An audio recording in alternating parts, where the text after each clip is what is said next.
Welcome to the LBF Church Podcast, where we talk about topics that help us grow in our affection towards Jesus and also grow more equipped to follow him in the ways that he's leading us.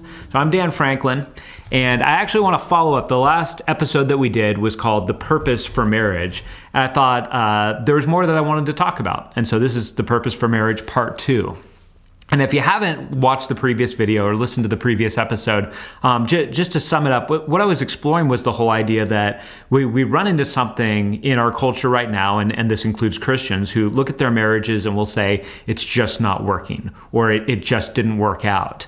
And my argument is, we don't know whether or not it's working if we don't know what it's for.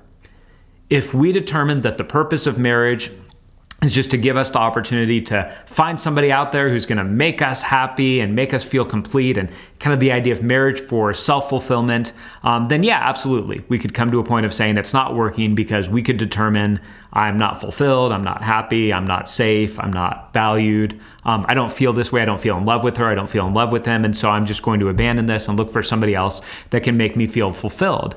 Whereas scripturally, while the whole idea of experiencing marriage in a way that helps us to feel valued and safe and cherished by our spouse is a wonderful thing, and a thing that God intends for us to experience, the ultimate purpose for marriage is something that's much deeper. And it's to put the gospel of Jesus on display. And that means if we look at our marriages and say, well, it's just not working, maybe it is working. Because even through difficult marriages, we can still put the gospel of Jesus on display, even when our partner isn't actively participating in helping us put the gospel on display. It can still happen. And so I wanted to continue to explore the whole idea of, all right, what happens if we view marriage as something that's for self-fulfillment? And part of this, I thought, all right, in talking about the purpose for marriage, it's worth talking about a topic that's been very, very significant in our culture today, and that's the whole question surrounding same-sex marriage. And so I don't want this whole episode just to be all right, this is going to be another one of many, many videos that churches and pastors have put up to talk about same-sex marriage and homosexuality.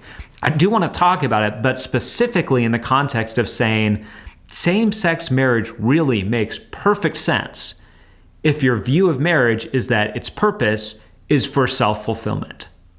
So if the whole idea is go out there and find somebody that you'll love and who will love you and who will value you and that you'll value and you'll connect well and help each other feel really, really great and wonderful and that you're attracted to physically, just go out and find somebody like that.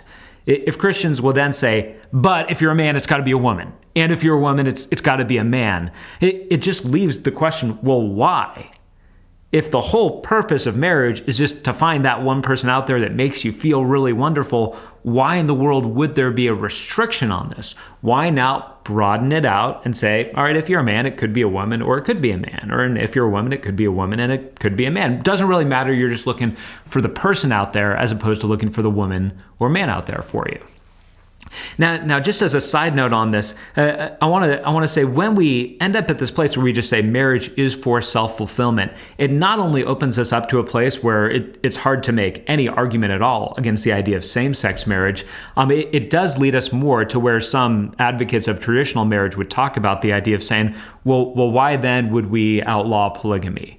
Why then would we outlaw an adult brother and sister saying we want to get married to each other? Which, when it was brought up when a lot of the debates were going on in our nation about same-sex marriage, kind of the advocates for same-sex marriage would say, that's silly, that's a smokescreen, don't bring that up, nobody is asking for that. And they may very well have been right, nobody was asking for that. That said, the logic still appears to be the same, where you'd look at it and say, all right, if this is something that's for self-fulfillment, why can't it be that my fulfillment involves multiple partners and multiple spouses and, a wife and a husband or two wives? And so who's to say that can't be my path? If marriage is about self-fulfillment, just as we might say, why does it have to be between a man and a woman? Why can't it be between a man and a man? You could say, why does it have to be between two people? Why can't it be between 3 or 4 people? What's the problem with that? And so there are some weird things that happen when we begin to broaden it out. But what I did want to talk about is why scripturally, the whole idea of seeing marriage for what it's meant to be scripturally, that it's a display of the gospel, why that helps us understand the different ways to handle this. Now, when we talk about the whole subject of same-sex marriage, what a lot of people who are advocates of same-sex marriage or what they'll call marriage equality will bring up is the whole idea of, hey, love is love. one of my favorite phrases, love is love, because anytime you say a word and then say is and then say the same word again, you've said a true statement. Love, of course, is love. And the point that's typically made is, all right, well, a love between a man and a man is still love. Why is that anything different than the love between a man and a woman? And in some sense, that's a completely fair statement. And so it's important just to broaden out and say, but what Christians believe is not that the only way that God could be honored and glorified through a relationship, through some sort of relationship. Marriage is not the only way that can happen. Friendship is a powerful way that the gospel can be put on display. You have examples of this in the scriptures. You have, of course, David and Jonathan, probably not only the most famous friendship in the Bible, but maybe the most famous friendship in literature, where David and Jonathan have this deep, heartfelt connection. They look out for each other. David is very protective of his friend Jonathan, and Jonathan is laying down his rights in order to help David become the king. It's this beautiful friendship that really reflects God's goodness, and I would say even reflects the sacrifice of Jesus in a beautiful way. In the book of Ruth, you have the relationship between Ruth and her mother-in-law, Naomi. So two women. A beautiful way that God's goodness and God's love is put on display by the way that these two women relate to each other, where Ruth is deeply sacrificial for her mother-in-law, leaving her hometown and going with Naomi back to Israel. And then Ruth is trying to find ways to take care of her mother-in-law. Meanwhile, Naomi is trying to find ways to set up Ruth to get married so that she's taken care of, even in this country that she's a stranger. It's a beautiful story. So when we talk about the whole idea of why is there something specific between a man and a woman, which I'll get to in a minute, it's worth it at the very least saying the gospel is put on display when we have relationships that are sacrificial towards one another. And so that can be friendship relationships, that can be parent-child relationships, and certainly also in marriage relationships. So now coming back to the whole subject of marriage, it's worth saying, all right, well, so if God can be glorified in love, in friendship love, at the very least, between two men or between two women, what is it that's unique about marriage? And why is it that uniqueness would lead to some sort of exclusion or some kind of limit to say this is specifically about a man and a woman having this kind of relationship? I'd say and so I want to say three things, and they're all kind of connected towards each other. With marriage, unlike in other relationships, you have a lifelong commitment. And so David and Jonathan may make vows to each other and say, hey, we will be friends until the end. And many of us have had friends that we've kind of felt that way about, say, hey, I'll be with you towards the end. It's not this lifelong commitment that we bind ourselves to. My best friend right now lives up in Washington. We were friends in college. We're still connected towards each other, but we will not be breaking a vow if we fall out of contact or during times that we've fallen out of contact. That's different in marriage, where you're making a lifelong commitment. And not only, first of all, a lifelong commitment, the second part is you're making a one flesh commitment. This is the idea that's put forth in Genesis chapter 2 and then is reiterated all throughout the Old and New Testament. The whole idea that Genesis 2:24 says, "For this reason a man will leave his father and mother and cling to his wife, and the two will become one flesh."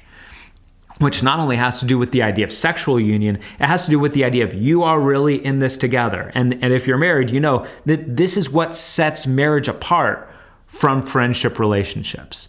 We're in maybe I'll make some people a little bit annoyed when I say this. We've been in a mode, I'd say, for about 10, 15 years in our culture where it seems like the big emphasis surrounding marriage is you marry your best friend.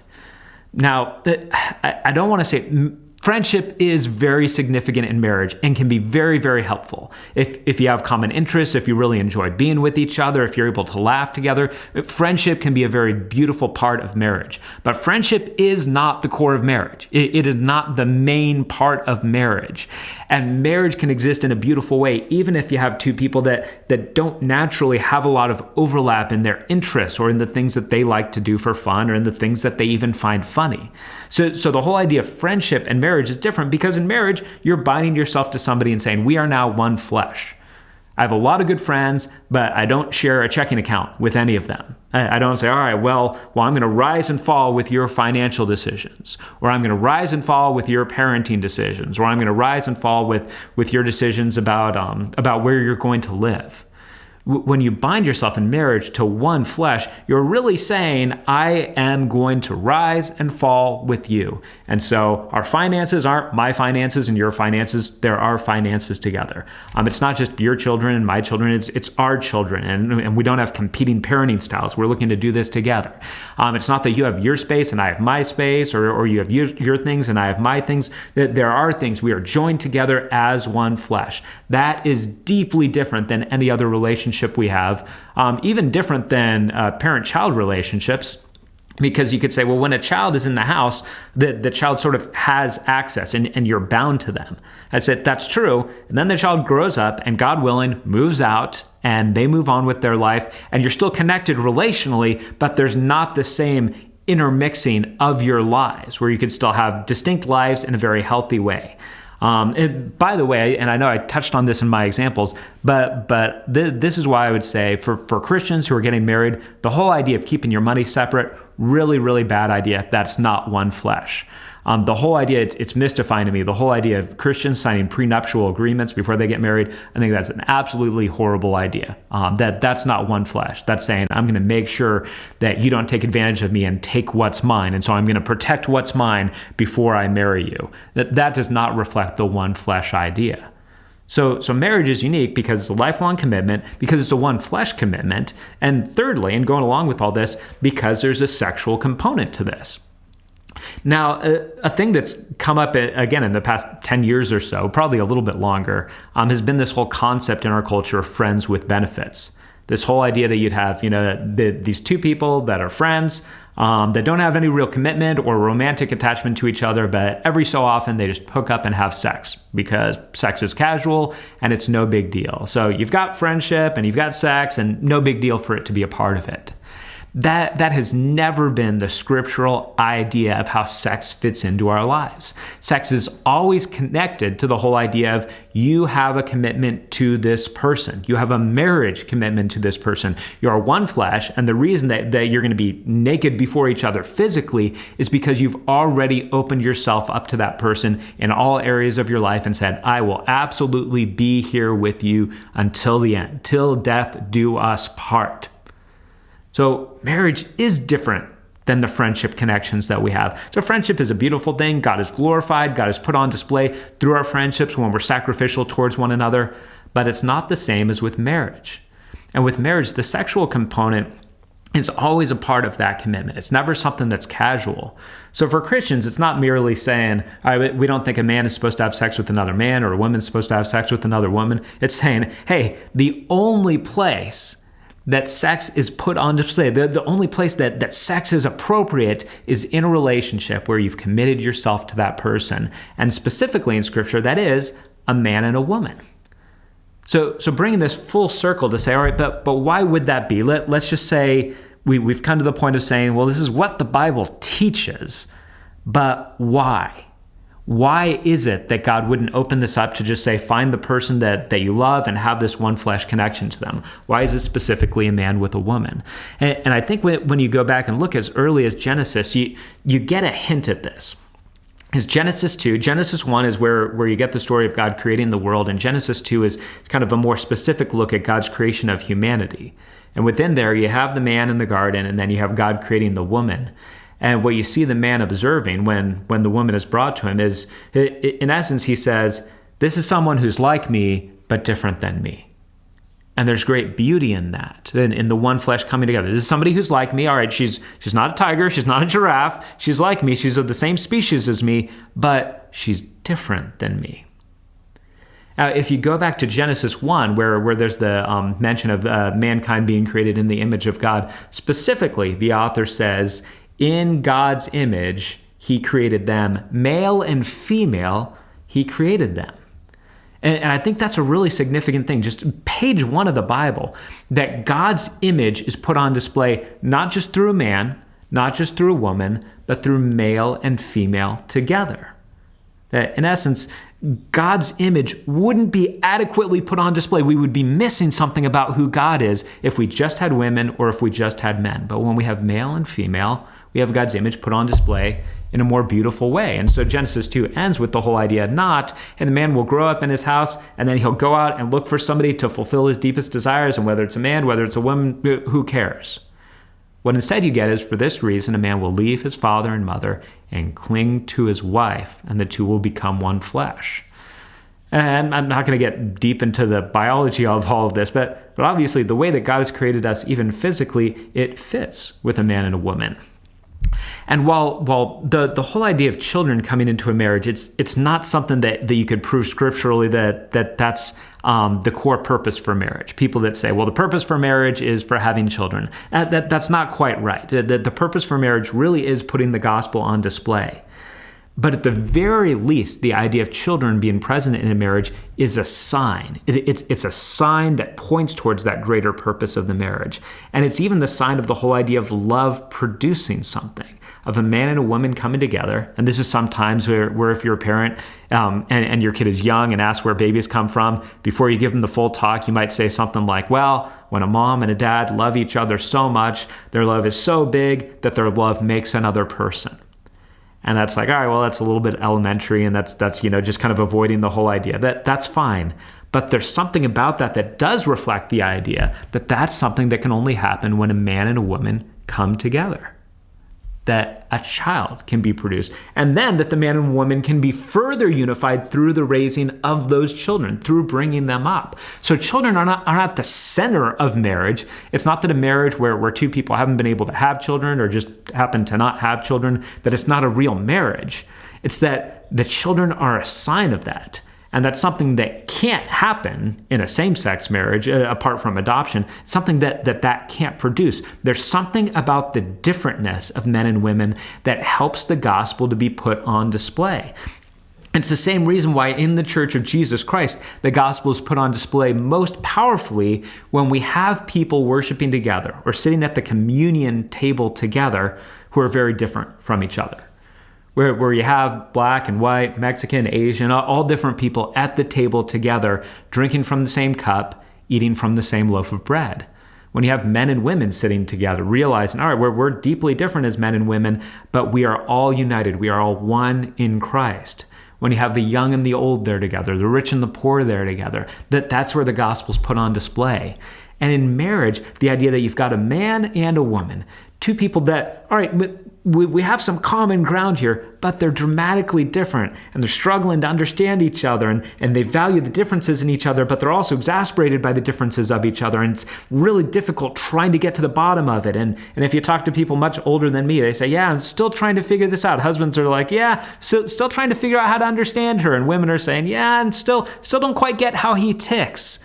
There's something beautiful about that puts the gospel on display, that even puts the Trinity on display, because God at his core is a unity in plurality. He's Father, Son, and Holy Spirit.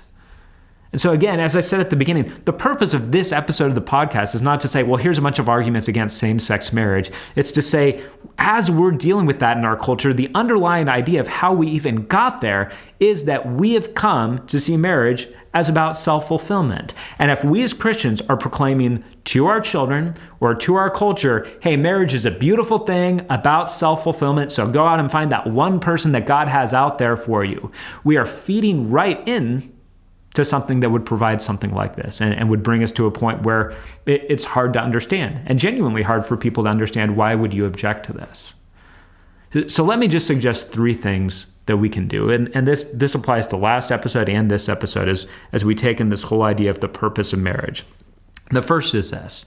Those of us who are part of the Church of Jesus Christ, we should never compromise holding forth the truth of the gospel. There are going to be issues like the same-sex marriage debate where we will feel like, and in fact, people will say to us, you're on the wrong side of history here. You're on the wrong side of the cultural divide. You're living in the past. That this isn't where our culture is going. And we need to be willing to always bear the reproach of Jesus Christ. To always say, our job is not to try to make the gospel palatable in some way that we think, well, if people are going to come to Christ, we've got to find a way to make this workable where it connects with how they think that the world should work. We hold to what God has said, and we're willing to bear his reproach and bear the disdain of people that that don't agree with us on this. So we hold forth as the Church of Jesus Christ. Number two, we encourage those around us to have a perspective of marriage that gets beyond the whole idea of kind of temporary fulfillment and happiness and sees marriage as a sign pointing towards the gospel of Jesus Christ, that Jesus laid down his life for his bride, for his church, and that the ultimate fulfillment of all human history is going to be the joining of the bride of Jesus Christ to the groom, Jesus himself. So that means in our conversations with our kids and in our conversations with people in our small group and in friendships, if you got a bunch of friends together and you got a man complaining and saying, I shouldn't have to deal with this for my wife, or a bunch of women together and the woman's complaining, he's just kind of adult. I'm frustrated with my husband. To have us as the people of God gather around and say, all right, but wait a second, there's a bigger purpose here. What is God's calling for you for how the gospel is put on display in your marriage? And finally, what I just want to say is one of the things that we can do as the community of Jesus Christ is we can encourage young men and women to get married and to have children. Now, not everybody's supposed to get married. Paul even talks about this in 1 Corinthians 7. He says, I wish everybody was like I was and was single. So I'm not saying you got to get married. You don't have to get married. But even Paul acknowledges in that passage, marriage is going to be the norm. He says, I wish everybody was like I am, but everybody has their own gift. And so most of you should go ahead and get married. In a culture where marriage is being pushed back to later ages, and even for many people, where marriage is being seen as something that's not really that important, we as the believers in Jesus Christ should be pointing young men and women towards the idea that this is a beautiful thing that refines us and puts Jesus on display.